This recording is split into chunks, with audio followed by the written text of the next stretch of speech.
बैठ मत जाना कि किसी दिन कोई आएगा मेरे ऊपर कृपा करेगा, एक न एक दिन मेरी बात बन जाएगी। ना ना ना ना ना ना, आप मनुष्य बनाए गए हो, आपके भीतर ऊर्जा दी गई है, हाथ पांव दिए गए हैं, ट्राई तो आपको करने पड़ेंगे, प्रयत्न तो आपको करने पड़ेंगे। अर्जुन कहता था महाराज आप इतने बढ़िया भगवान हो, थोड़ा माखन मिश्री दे रहे हैं, हमारे ऊपर कृपा कर दो ना, ये मरवा दो सबको, जब मरवाना है तो हमसे मत मरवाओ।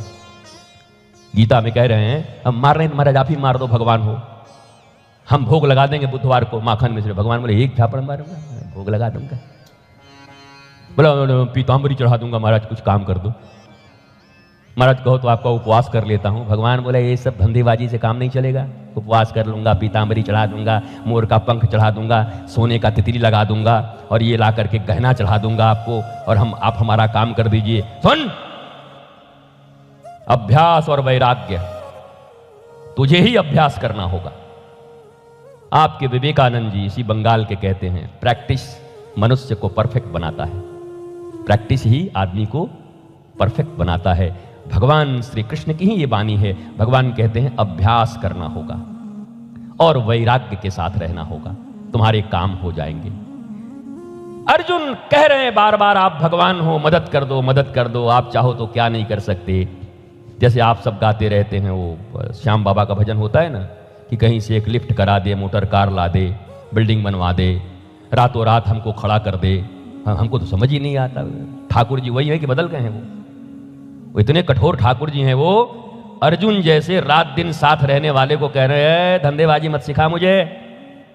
महाराज थोड़ा बुधवार को हम आप कहिए तो हम प्योर गिर गाय का आपको हम चढ़ा दे रहे हैं माखन। बोला ठाकुर, बोला हमें तू गिर गाय को माखन खवाओगे? कहा तुम्हें ही अभ्यास करने होंगे, युद्ध तो तुझे ही करना पड़ेगा, अर्थात कर्म तो हमें ही करने होंगे, कथा तो हमें ही सुननी होगी। महाराज जी हमारा बच्चा बड़ा बदमाश है और एकदम गलत रास्ते पर चला गया है, कुछ आशीर्वाद कर दीजिए, कुछ भभूत दे दीजिए तो उसका काम। कोई भभूत से नहीं, भूत और चढ़ जाएगा। हम दे देंगे भभूत, एक दो भूत और चढ़ जाएंगे तुम्हारे माथे पर। भभूत? बच्चे को लाओ, जिस रास्ते से बिगड़ा है उसी रास्ते से बनेगा भी। लोग कहते हैं बॉलीवुड की संस्कृति ने हमें बिगाड़ दिया, और हम तो बहुत कथाओं में गाना ही गाना गाते रहते हैं, बदनाम है इसीलिए। हमने कहा जिस रास्ते से बिगड़ा है उसी रास्ते से बनेगा भी। भाई क्यों नहीं बनेगा? बताओ क्यों नहीं बनेगा? जब मैं था तब हरि नहीं, अब हरि हैं मैं नाही, प्रेम गले अति सांकरी, तामे दो न समाही। इसको राज कपूर भी गाता है संगम में। ओ मेरे सनम, ओ मेरे सनम, दो जिस्म मगर एक जान है हम। अब जरा ध्यान से सुनना और कहना कि केवल एक चीज बता दूंगा तो आपको यह भजन लगेगा कि नहीं। सुनते हैं प्यार की दुनिया में, दो दिल मुश्किल से समाते हैं, क्या गैर यहाँ अपनों तक के साए भी न आने पाते हैं। जब मैं था तब हरि नहीं, अब हरि हैं मैं नाही, प्रेम गली अति सांकरी, तामे दो न, क्या गैर यहाँ अपनों तक के साए भी न आने पाते हैं, साए भी न आने। अरे गैरों की तो बात छोड़ो, अब अपनों के साए भी अगर आ गए तुम्हारे और गोविंद के बीच, अपनों के साए, अपना नहीं केवल साया भी, तो भी बात बनने वाली नहीं है। क्यों कह रहे हैं प्रेम गली अति सांकरी तामे? तो अगर राज कपूर और बैजंती माला के इस गाने को सुनते हुए, इस गाने के नायक और नायिका को भूलकर, दोनों भुजा उठाकर हमारे नायक श्री कृष्ण और नायिका राधा, इसके सिवा मैं किसी को जानता नहीं, बताओ ये गाना भजन बन गया कि नहीं तुम्हारे लिए? इसी गाने से तुम भगवान राधा कृष्ण का प्रेम प्राप्त कर सकते हो कि नहीं? तुम कहां कहां रोकोगे? बसों में, ट्रेनों में, पार्टियों में, कहां कहां कान बंद करोगे? चारों तरफ कुसंस्कार का प्रचार है, चारों तरफ अश्लीलताएं हैं। क्या कानों में रुई डालकर चलोगे? जहां जाओगे सुनना पड़ेगा ही। लेकिन कानों को तो बंद नहीं किया जा सकता, परंतु उनके नायक और नायिका को बदल करके मेरे लिए नायक नायिका केवल मेरे राम, सीता, भोलेनाथ और पार्वती हो जाएं तो बात बन गई कि नहीं बन गई? तो अपने बच्चों को तो फिल्म मत देखना, तो सिनेमा देखने गया था तो दिन रात गाना सुनता रहता है। अरे वो सुनेगा, ये समय का प्रभाव है, ये इतने इन्वेंशन है, रोका नहीं जा सकता। इंटरनेट की दुनिया में 5 साल के बच्चों को भी रोकना मुश्किल है। कैसे रोकोगे? कौन तुम्हारी बात सुनेगा? तुम्हारे सामने न करेगा, अपने उन दोस्तों के साथ जाकर के अपनी जिंदगी बर्बाद करेगा। कहां कहां रोकोगे? क्लासरूम में करेगा। कहां कहां रोकोगे? प्रैक्टिकल रूम में जाकर के वही इंटरनेट चलाएगा। कहां कहां रोकोगे? मंदिरों में जाकर बैठकर वही चलाएगा। कहां कहां रोकोगे? दुर्गा पंडालों में जाकर के वही करेगा। नहीं रोक सकते। हवा की तरह है ये विचार। इन विचारों को बदला जा सकता है, और ये विचार अगर कलंकित बॉलीवुड से हुआ है तो इन्हीं गानों से पुनः हम भगवान की ओर लौट भी सकते हैं, संस्कारों की ओर लौट भी सकते हैं। इसलिए हमने तो सिर्फ ये माना बंसल जी कि रिस्ट्रिक्ट करो, रिस्ट्रिक्शन। अरे भैया, कोई नहीं सुनता दुनिया में रिस्ट्रिक्शन। इतने अच्छे पालन पोषण के बाद भी बेटे भाग जा रहे हैं, बेटियां चली जा रही हैं। कौन किसका सुनता है? बोलो, कितना तकलीफ होता है। फिर क्यों नहीं पालन करने का ढंग बदले? इस पूरी दुनिया में हम दुनिया को तो नहीं बदल सकते। ज्यादातर लोग फेल इसीलिए हो गए, क्या बोले? मैं संसार बदल दूंगा, मैं राष्ट्र बदल दूंगा, मैं समाज बदल दूंगा, मैं क्रांति कर दूंगा। कुछ नहीं बदला, एक क्रांति नहीं हुई। क्रांति तो अपने घर से हो सकती है और अपनी संतानों से हो सकती है। पालन करेंगे, बेटे मित्रता करना बुरी बात नहीं है, कर, जा। सिनेमा देखने जाना है, जा देख के आ। पर बचपन से ही उसके मन को ऐसा बनाया है कि जब भी वो कोई कविता सुने, गाना सुने, कुछ भी सुने, आजा तुझको पुकारे मेरा प्यार। तो और क्या, कौन सा प्यार? हर धड़कन में प्यास है तेरी।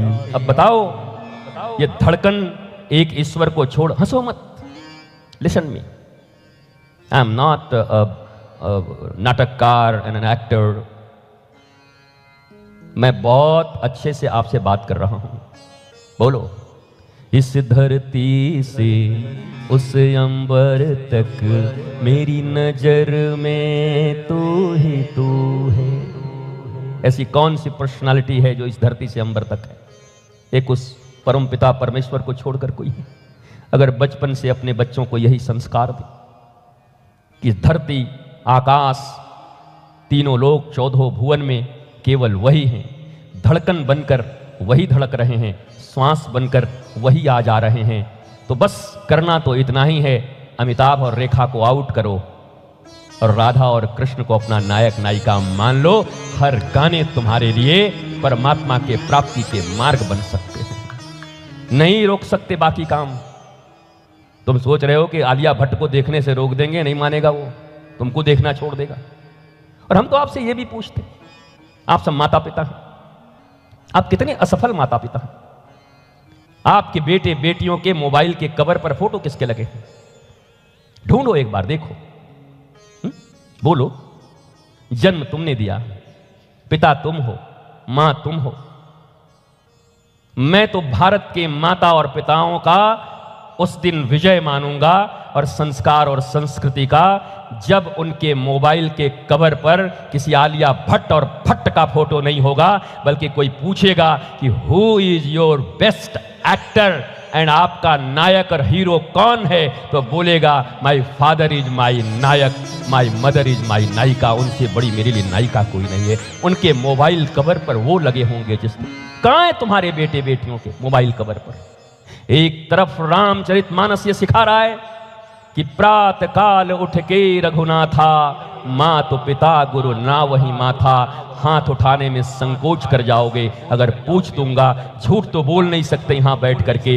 अगर पूछ दूंगा कि कितने बच्चे बच्चियां हैं, क्या दंडवत होकर के प्रातः काल पहले माता को फिर पिता को और गुरु को प्रणाम करते हैं, तो आवाज नहीं आएगी, बल्कि हालत तो ये हो गया प्रातः काल उठ के अनाथा, मोबाइल में मार ही माथा। ऐसे अनाथ हो गए हैं कि रघुनाथ अपने माता पिता को दंडवत प्रणाम कर रहे हैं और वो मोबाइल में माथा मार रहा है। उसके बाद भी तुम कहते हो कि तुम्हें सुधार की आशंका है, उसके बाद भी तुम कहते हो कि किसी दिन चमत्कार होगा, किसी एक दिन के लिए तुम बैठे हुए हो। इट्स नॉट पॉसिबल, कभी नहीं हो सकता। मेरी आवाज, मेरी बातें कड़वी लग सकती हैं, नीरस लग सकती हैं, पर लग जाए तुम्हें नीरस। मैं आया हूं रसऊ वही सह, मैं आया हूं महारास करने वाले श्री कृष्ण की नगरी से। महारास वो नहीं जो गुजरात में डंडे पटक करके तुम कर रहे हो और वो करने के बाद रात्रियों में तुम क्या कर रहे हो कुछ पता नहीं, वो महारास नहीं है। महारास शब्द का अर्थ होता है जीवात्मा और परमात्मा के मिलन को महारास कहते हैं, जीव और शिव के मिलन को महारास कहते हैं। कितनी बुरी बात है, हमारे ही गलियों और मोहल्लों में कहते हैं, क्या कहते हैं, आजकल इन दोनों का रास लीला चल रहा है। बताओ, एक लड़का और लड़की कहीं मिलते हैं, तुम उसको रासलीला कह देते हो। ये तुम्हारे धर्म, ये तुम्हारी संस्कृति, ये तुम्हारे कृष्ण और ये राधा के प्रति तुम्हारा प्रेम है?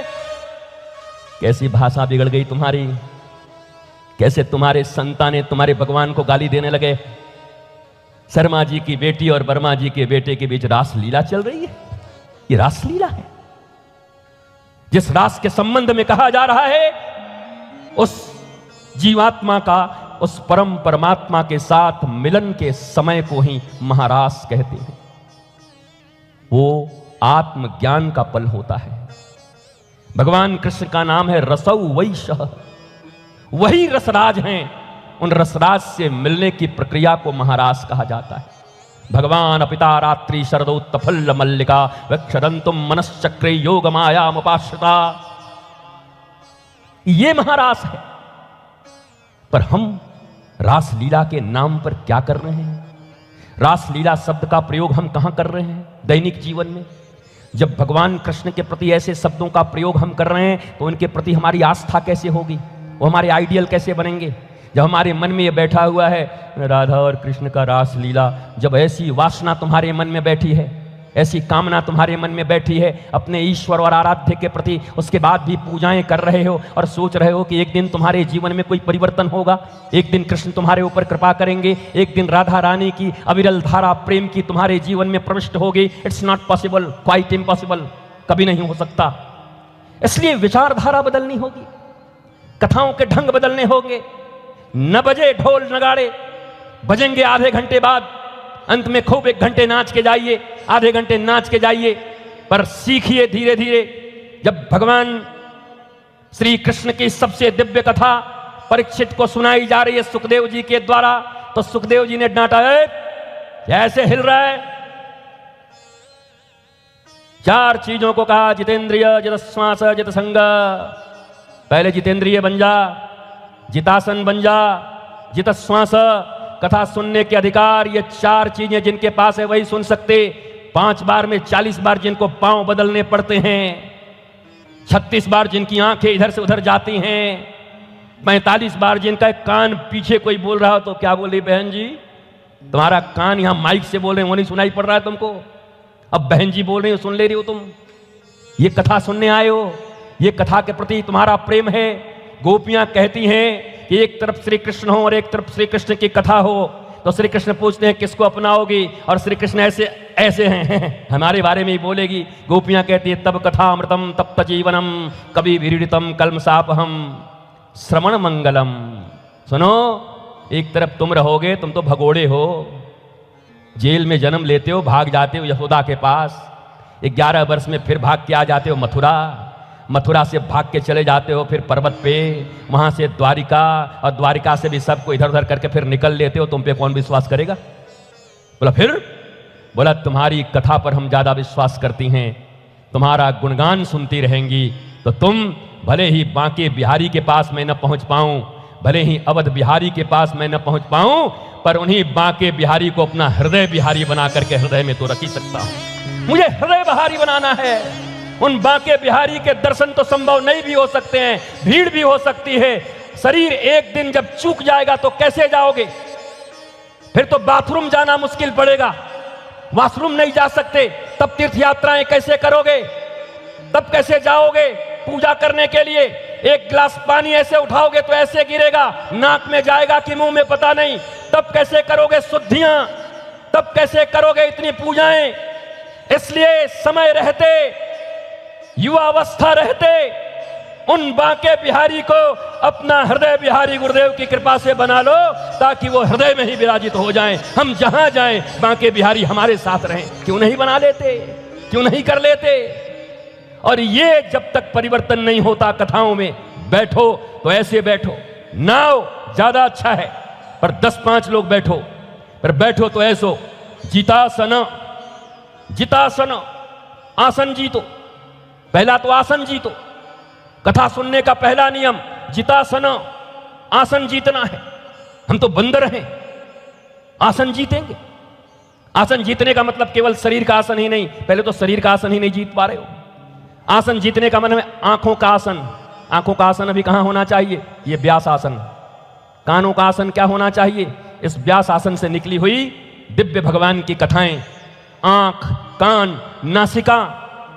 सिगरेट पीने वाला कोई होगा तो उसको भी सुगंध आ रहा होगा, बाहर निकल के एक मार के आ जाए थोड़ा सा।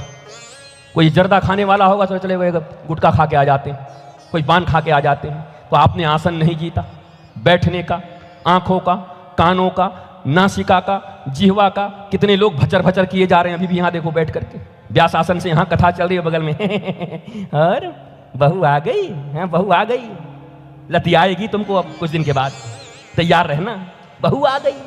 कथा में भी बैठ के बहू आ गई हैं, बड़े वाले दामाद जी आए हैं तो गाजर का हलवा बनाना है इसलिए जाना पड़ेगा। गाजर मूली की तरह दामाद जी कर देंगे कुछ दिन के बाद जमाई तुम्हारे।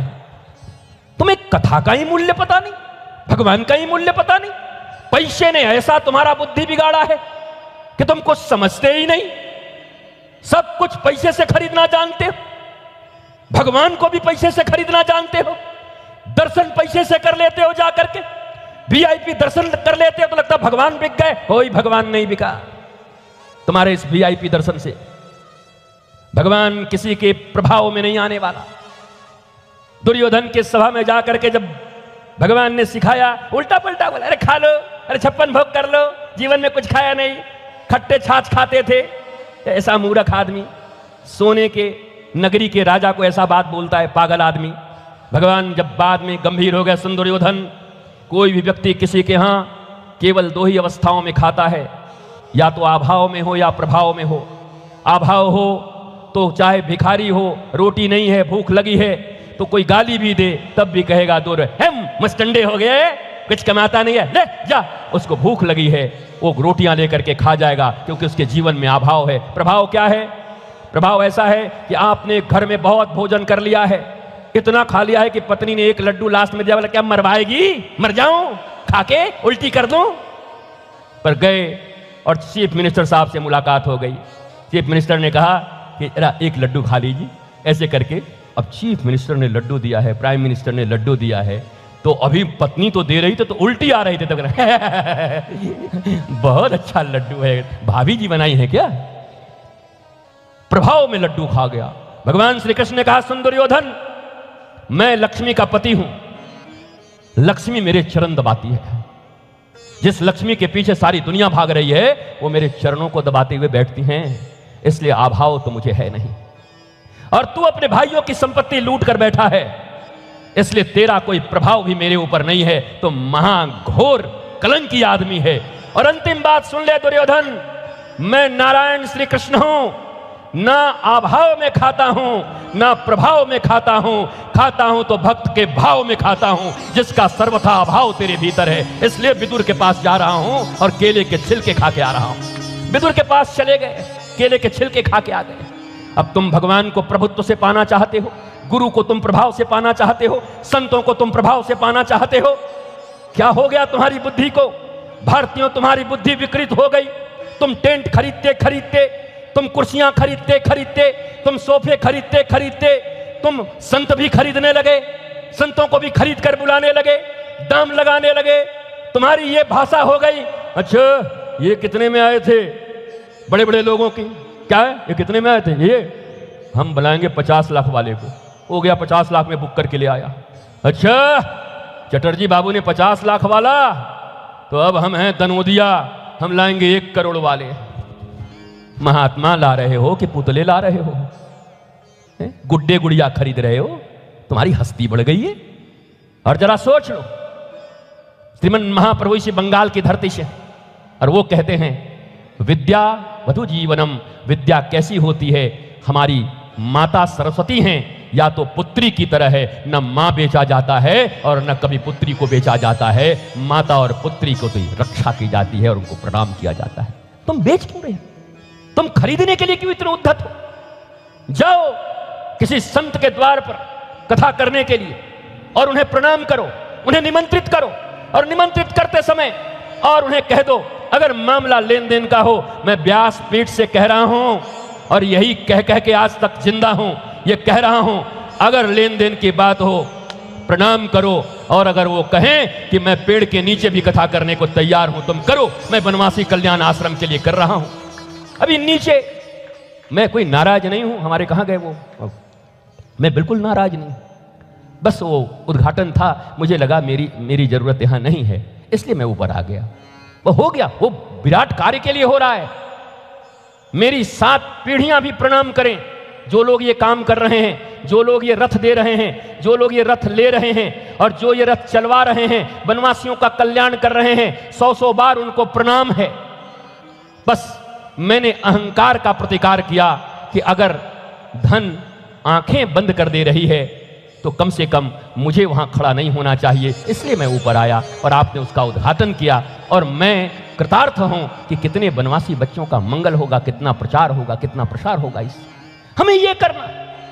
और अगर आज हम झुक जाते हैं और आज अगर हम समझौते करने लगते हैं, धर्म के मामले में समझौते नहीं चलेंगे। आपकी निष्ठा, आपके नियम, आपकी सात्विकता, आपकी पवित्रता बरकरार होनी चाहिए। भैया रामचरितमानस में एक बड़ी प्यारी बात है।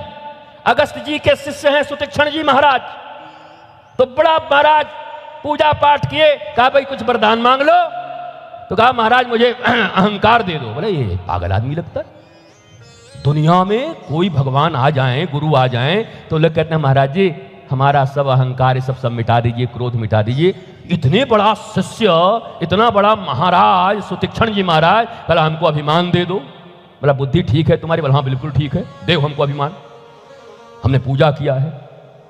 तो भगवान ने पूछा सुतीक्षण जी क्या कर रहे हो, अभिमान क्यों मांग रहे हो? तब बड़ी प्यारी बात सुतीक्षण जी ने कहा, अस्य अभिमान जाई जानी भोरे, मैं सेवक रघुपति पति मोरे। मुझे अभिमान इस बात का चाहिए कि मैं रघुपति का सेवक हूं और मेरे सच्चे पति रघुपति हैं, इस बात का अहंकार मुझे दे दो। दुनिया में कहीं ना कहीं अहंकार तो करना पड़ेगा, इससे बढ़िया है मैं भगवान का भक्त हूं, ये अहंकार हमारे भीतर। मैं ठाकुर जी का सेवक हूं, ये अहंकार ज्यादा अच्छा है। अहंकार तो होगा, धन पर हो जाएगा, बेटों पर हो जाएगा, गद्दियों पर हो जाएगी, फैक्ट्रियों पर हो जाएगी, पद पर हो जाएगा, इससे क्योंकि जीते जी अहंकार मिट नहीं सकता। रामकृष्ण परमहंस ने भी कहा है जीते जी अहंकार मिट नहीं सकता, पतला हो सकता है, छोटा हो सकता है, साइज में हो सकता है, मिट नहीं सकता। अहंकार मिटा तो शरीर भी गया, तो जब अहंकार रहना ही है तो धन का क्यों हो, पुत्रों का क्यों हो, गाड़ियों का क्यों हो, रघुनाथ का अहंकार हो कि मैं रघुनाथ का सेवक हूं। मैं यदुनाथ का सेवक हूं, मैं अपने गुरु का सेवक हूं, यह अहंकार होना ज्यादा अच्छा है। महाराज ये अहंकार होना चाहिए जीवन में। अहंकार तो होगा, ये मत कहो कि नहीं होगा। गुरुजी आप कैसे महात्मा, आप क्रोध करते हैं, हमको दुनिया में एक ऋषि खोज के ले आओ सनातन परंपरा में जिन्होंने क्रोध न किया। चैलेंज देता हूं, तुम ले आओ। लाते नहीं, लाओ खोज। एक ऋषि का नाम बताओ, एक संत सतयुग से लेकर के आज तक जिन्होंने जीवन में क्रोध न किया, बोलो। लोगों की भावना बन गई है, कैसे महाराज ये तो क्रोधी है। और राम भी क्रोधी। रावण को जब मारने गए तो लिखा है वाल्मीकि रामायण में कि भुजाएं फड़कने लगी, आंखें लाल हो गए, होठ कांपने लगे, ऐसे अंगारे आंख से निकल रहे थे मानो साक्षात काल ही क्रोध करके खड़ा हो गया। बताओ, राम भगवान राम